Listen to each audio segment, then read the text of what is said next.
తెలియజేస్తున్నాడు. యేసు రక్తము ద్వారా మాత్రమే పాపము నుండి మనిషికి గొప్ప విడుదల. రక్తము చిందించబడకుండా పాపానికి విమోచన లేదు. ప్రియులారా, యేసుక్రీస్తు ప్రభువారు మానవాల కొరకు ఈ లోకానికి వచ్చి సమస్త పాప శాపము నుండి మనల్ని విమోచింప చేయడానికి యేసుక్రీస్తు ప్రభువారు సిలువలో ఆయన రక్తాన్ని కార్చి ప్రాణాన్ని పెట్టి ఉన్నారు.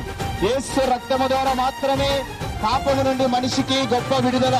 యేసుక్రీస్తు ప్రభువారు ఎవరైతే విశ్వాసము కలిగి ఉంటారో వారికి పాప క్షమాపణ కలుగుతుంది, వారికి నిత్య జీవం అనేది కలుగుతుంది.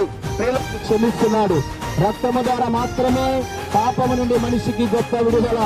యేసు రక్తము ప్రతి పాపము నుండి కూడా మనల్ని పవిత్రులుగా చేస్తుంది. యేసుక్రీస్తు ప్రభువారి రక్తము ద్వారా మాత్రమే పాపము నుండి మనిషికి విడుదల. యేసు రక్తము ద్వారా మాత్రమే విమోచన. కాబట్టి నేడే రక్షణ దినము.